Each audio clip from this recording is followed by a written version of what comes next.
Thanksgiving is upon us. Do you have something that you're thankful about? If not, you should.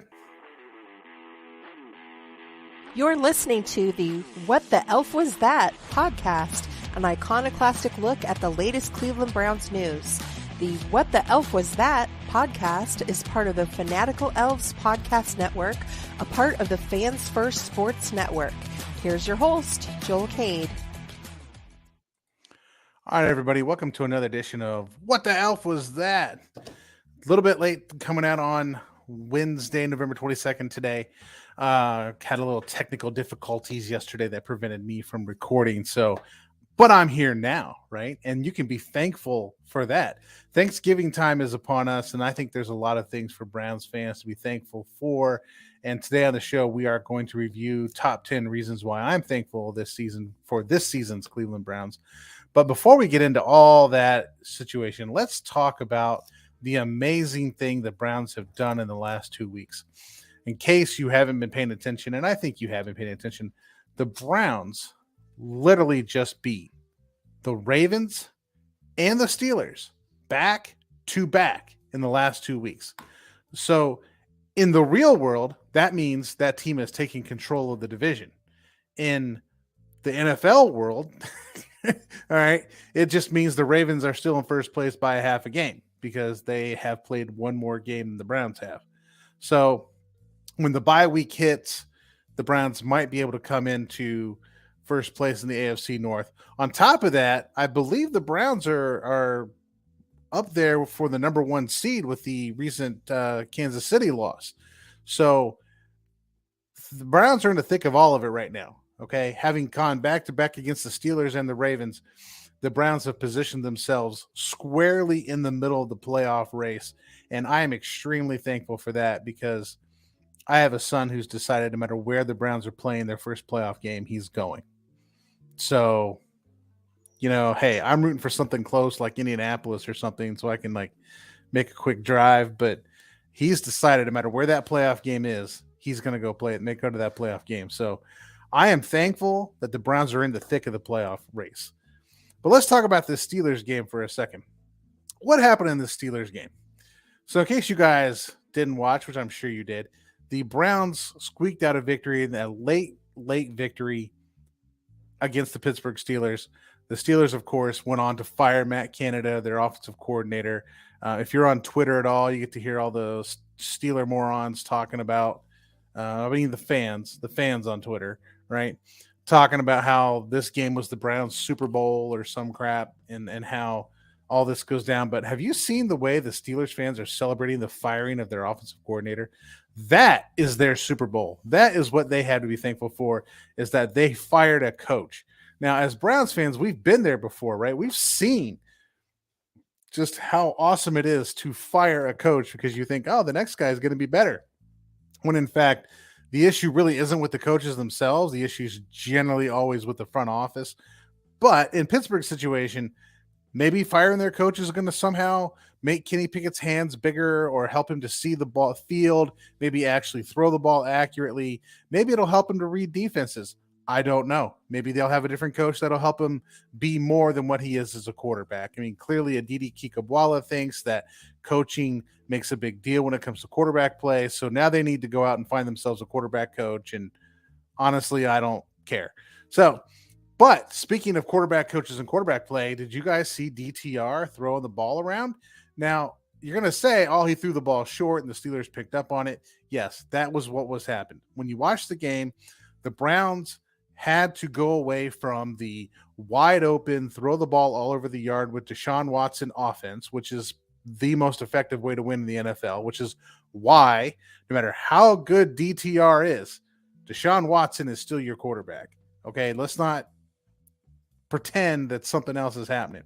But with DTR, Dorian Thompson-Robinson, in his first prepared NFL start, first game plan designed for him, Kevin Stefanski did the smart thing and decided, let's revert back to the outside zone offense, running play action passes and running the short timing passing game, because that is what DTR was good at in college.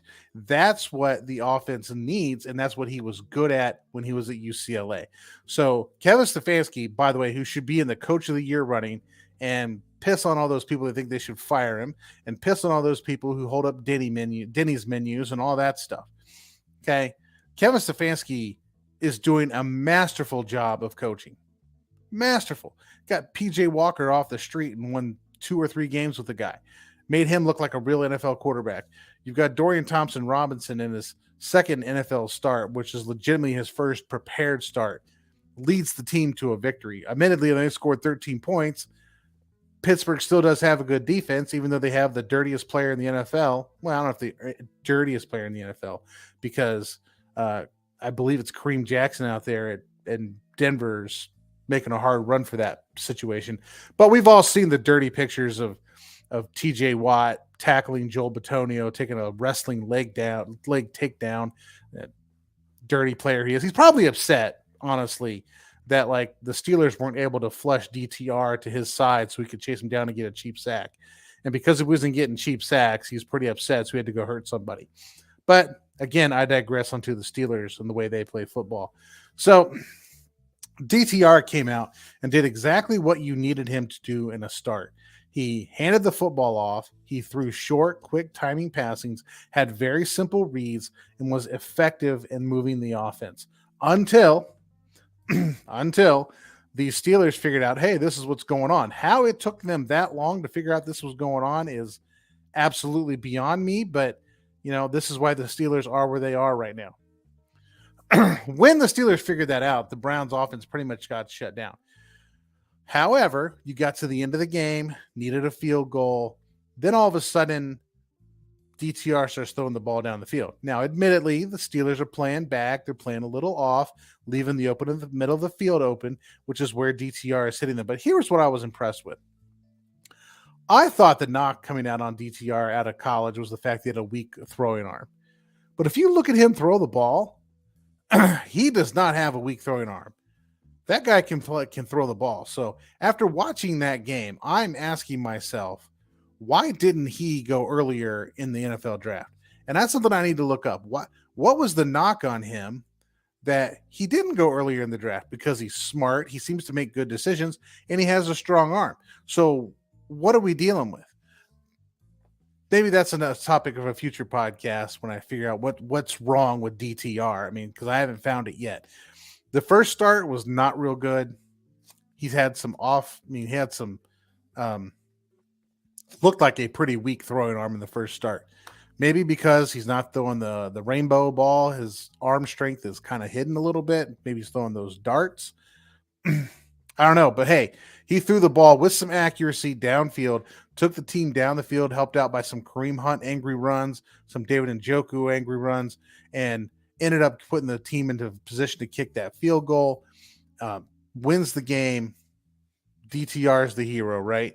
I think moving forward, the Browns should continue to stick with DTR, despite of the fact, and we're going to our next topic of transactions, despite the fact that this week the Browns signed Joe Flacco, formerly of the hated Ravens, and most recently, I believe, of the Jets. I believe Flacco beat the Jets last season, or beat the Browns last season? Maybe I'll have to look that up. Joe Flacco, the Joe Flacco fame of this is the most average quarterback that you can particularly find in the NFL. If you want average quarterback play, you sign Joe Flacco, and he's going to give you average quarterback play. However, I will point out for Joe Flacco and from the favor of the Cleveland Browns that Joe Flacco is a Super Bowl champion, right? He played on that Ravens team that had a defense, stopped offenses, and Flacco was able to run the offense effectively enough to put up enough points to win the Super Bowl. And if the Browns are hoping to make any kind of playoff run, you need a guy like Joe Flacco there to help out in that quarterback room, to help out Dorian Thompson-Robinson. And if Dorian Thompson-Robinson should go down, Joe Flacco needs to be your backup, not PJ Walker. PJ Walker is there to tread water until your starter comes back. Dorian Thompson-Robinson is now your starter. Joe Flacco needs to be your backup. And if worst comes to worst and DTR doesn't develop the way the Browns need him to, Joe Flacco's there. Install him as the starter, and then we'll try to make a run in the playoffs. So I think the signing of Joe Flacco should be welcomed as a very, very positive development for the Browns. He has won a Super Bowl in the style of play that the Browns are playing right now. Need to make that happen. Otherwise, on the transaction wire, and I'm sad to say this, that the Browns have placed Rodney McLeod on injured reserve with a bicep issue. So hoping he can come back this season. I haven't seen whether this is season-ending injured reserve. I think this is a bigger blow than people are going to give credit for. I mean, right now we're already out one safety. He's the backup safety coming in, and now we're dealing with the backup safety coming out. You're going to need somebody who can direct traffic back there, and McLeod was the guy doing it, at least for right now. So you still got Delpit back there running around. This also brings up, I believe, the guy out of Ohio State, Hicks. I believe it was Hicks or Hickman coming up out of Ohio State, coming onto the roster. So that's good news. But the bad news is McLeod's not there. Otherwise, on the transaction wire, you've got the Browns activating guard Michael Dunn off of injured reserve. Now, that is some terrific news because Michael Dunn can also play tackle. And I will say the tackle 4 and tackle 5 have been pretty good for the Browns because you've got tackle 1 and tackle 2 out. Tackle 3 is DeJuan Jones, who's been injured. And now you've got tackle 4, Hudson, and I don't even know the guy on the other side of the line of scrimmage. And that's a good thing because he's not playing bad, but he's actually playing pretty good. You got your tackles playing pretty well. You get Michael Dunn back. That actually adds depth to the interior and depth to the outside. So if you want to install Dunn back out there at tackle, you can. That's good news for the Browns moving forward. I believe that's all we're talking about on the transaction wire. I mean, the Austin Watkins Jr. activated was old news. So, hey, after the break, let's talk some Thanksgiving stuff. It's the holiday season. Let's be thankful, particularly because we have the Browns who are in a positive situation and are able to win football games, are really in the hunt for the top seed of the AFC. Not saying they're the favorites, but they're in the hunt for the top seed of the AFC. So after the break, we'll check that out.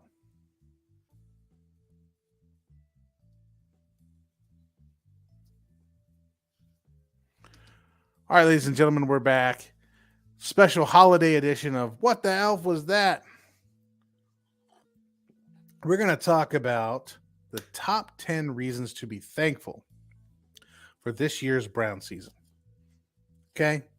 Number 10, PJ Walker. Now you might say, oh my gosh, Joel, you just trashed PJ Walker 2 minutes ago. And yes, I did.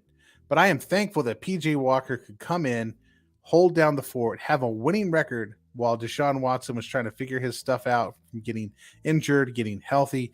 And he did what a backup quarterback was supposed to do. He held down the fort. He held down, he got a 500 record or better and put the team in position to succeed. This Browns record, this 7-3 record, 6-3 record, I mean, come on. That's because PJ Walker played adequate quarterback play and held it down well enough to keep us in the hunt. So I am thankful for PJ Walker. I'm going to tell you who else I'm thankful for is Zadarius Smith. Zadarius Smith has taken up double teams, has gotten his own sacks, has become somebody the offensive line has to worry about on pass rushing that has allowed Myles Garrett to run free. And Zadarius Smith, by the way, is a bad, bad dude. I mean, Browns should be locking this guy up long term, like 3 years. I wouldn't say more than that. But Zadarius Smith is a phenomenal football player, and he has absolutely helped to transform that pass rush. You've got the dueling ends we've been seeking for a long time with Garrett and Zadarius Smith. And Zadarius Smith is one bad man, and we need to keep him on this defense. So I am thankful for Zadarius Smith. Number 8, I am thankful for Jerome Ford. And yes, I had trashed Jerome Ford in a whole podcast talking about how he needs to have better vision. Well, you know what? The next week he went out and did what? He got better vision.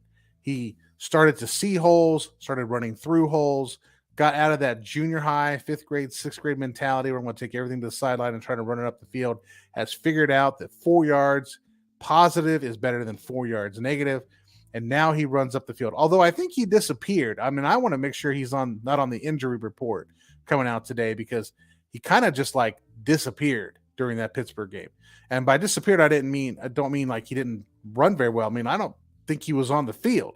So I'm actually kind of curious to see if there is some kind of injury with Jerome Ford, especially with the fact that once Rodney McLeod went on IR, the Browns elevated running back John Kelly.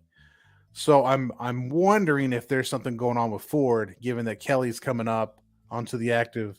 The Browns released John Kelly. I thought they brought him active. They released John Kelly. So the exact opposite's going on. Okay. I don't know. I'm waiting to see if Jerome Ford's out there healthy, because he just didn't seem to be on the field, and Kareem Hunt was the one running the football. Not that I'm sad about that, but like Kareem Hunt got a lot of usage. All right, number 7, I am thankful for Amari Cooper. Yes, the Amari Cooper who can beat anybody in man coverage, who can like get open, who commands double teams, that allows these lesser receivers on this team to get open for DTR. If we did not have a number 1 wide receiver, we would not have these other people open. We would not get David Njoku open. We would not get anyone else open. And then Amari Cooper is out there doing the dirty work, taking on double teams, still gets his catches, and still helps get this offensive passes game rolling. And as Stefanski starts to trust DTR more, I think you're going to see more downfield passing. I don't think it's going to be as reliant on those short, quick passes, and this offense will start to open up. But it doesn't have to open up right now, because the defense is absolutely amazing. And speaking of defense, number 6 on my list of things that I'm thankful for, and I have a lot of just people on my list, is Notre Dame's own Jeremiah Owusu-Koramoah. This man does not get talked about enough, because Owusu-Koramoah is an extremely fast and effective linebacker, and people have complained about that linebacker position for years. And JOK is a wild man and a crazy man. He's getting the screen plays. He's getting sacks. He's making tackles at the line of scrimmage, where if he doesn't make those tackles may not get made. So JOK is a force to be reckoned with, and I want him to be a Brown for the rest of his entire career. So let's sign JOK. Number 5, I am thankful for Kareem Hunt. Kareem Hunt last year was not that good, but this year he's like the guy, and he's carrying the running game. He's helping out Jerome Ford. He's getting him straightened out. He's actually hitting a hole, getting the yards need. He's hurdling Steelers in an attempt to get the offense moving. Kareem Hunt has shown up and shown out. And if he can stay healthy, just keep this guy. Just keep him next year. Put Jerome Ford back at number 3, because he's good at catching the pass, catching the passes and running with yards after the catch. You got Kareem Hunt who can do that. Keep these guys together. Keep it. Chubb, Hunt, and Ford, and we are going to be in a good spot. Although Pierre Strong is not to be underestimated. All right. Number 4, Dorian Thompson-Robinson. I am thankful for Dorian Thompson-Robinson, because I'm out there watching him play the football game. He has command of the offense. He's not a rookie out there who doesn't seem to know what the heck he's doing. He looks like he had command of the offense, calling the audibles, getting people lined up correctly. He looked like he had the game management situation down last game. Now, next game's next week, and rookies are notoriously inconsistent, but he seemed to have the command. And that's really the first step of understanding if a player is going to be a good NFL quarterback. Is, can they understand protections? Can they understand the schemes? Can they understand all those things? And he seemed to have it.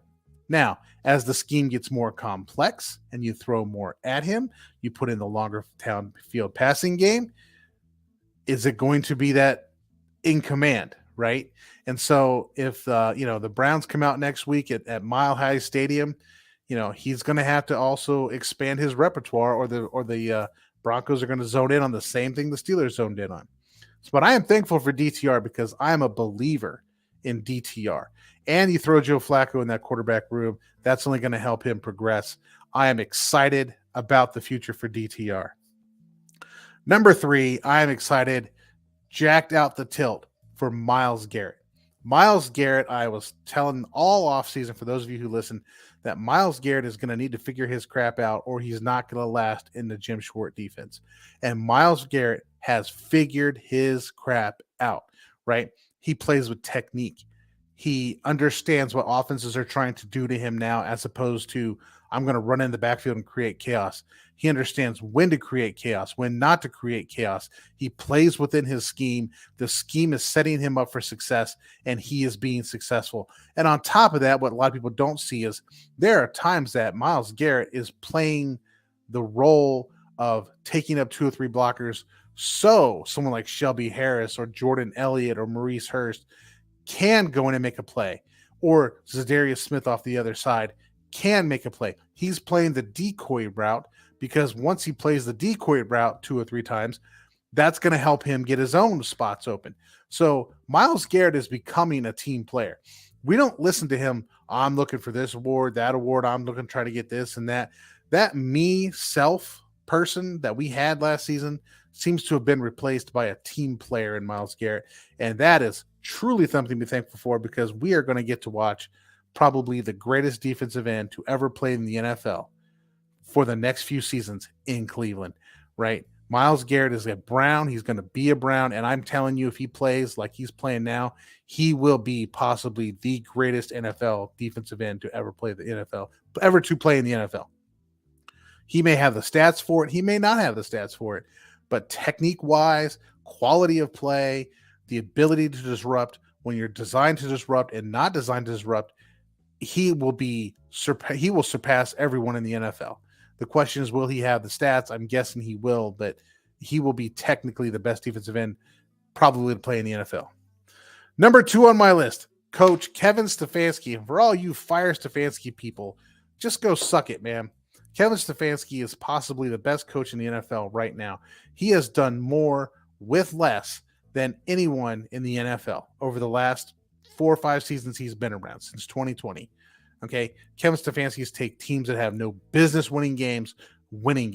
He's taking quarterbacks that have no business being on the field and making them look competent. Yes, I'm talking about P.J. Walker, Jacoby Brissett. Jacoby Brissett made him look like a starter when he's clearly a backup. You've got him out there making every single play. We got Stefanski out there calling tremendous game plans. Now, there's a dud in there every once in a while. Every coach has them. But Stefanski has learned to get away from those trick plays. He seems to be getting out of his own play calling head and starting to understand we need to do what's responsible in this particular spot. He's not going for it as much on 4th down. He's taking points when there's points to be taken. He is maturing and progressing as a head coach. I believe Jim Schwartz is rubbing off on this guy, and he's becoming more animated in the locker room. He's becoming more of a player's coach. And that's the development you want to see out of Kevin Stefanski. This guy should be here for 10, 15 plus years. And all you morons out there looking to fire him, go find something else to get mad about. Go get mad at Deshaun Watson. And the number one thing I am thankful for with the Cleveland Browns this year are wins, baby, wins. The Browns are winning football games that in the past they would normally lose. Go down 14-0, and you're just like, all right, we're riding out the day. But instead, they fight and fight and fight and fight, and they win that game. They win the close games. They win games that, we've watched them quit. And now they fight. And they fight to the last man. They'll never surrender because you're facing the Cleveland Browns, baby. Annihilate, kill, kill, kill, right? So those of you who don't know, I'm quoting the movie Mars Attacks. If you haven't watched that movie, you absolutely will, and you will be thankful this Thanksgiving season that you did. All right, everybody, that wraps this up for us. I'm not even going to talk about Ravens hate because I'll play the little jig because I know you guys love me some Ravens hate. But I'm going to say we're going to skip the Ravens hate. I'm actually a Ravens fan. Go to hell. Thank you for listening to the What the Elf Was That podcast. Please like, subscribe, and tell all your friends to give a listen. You can follow host Joel Cade on Twitter @TheLeftGuard.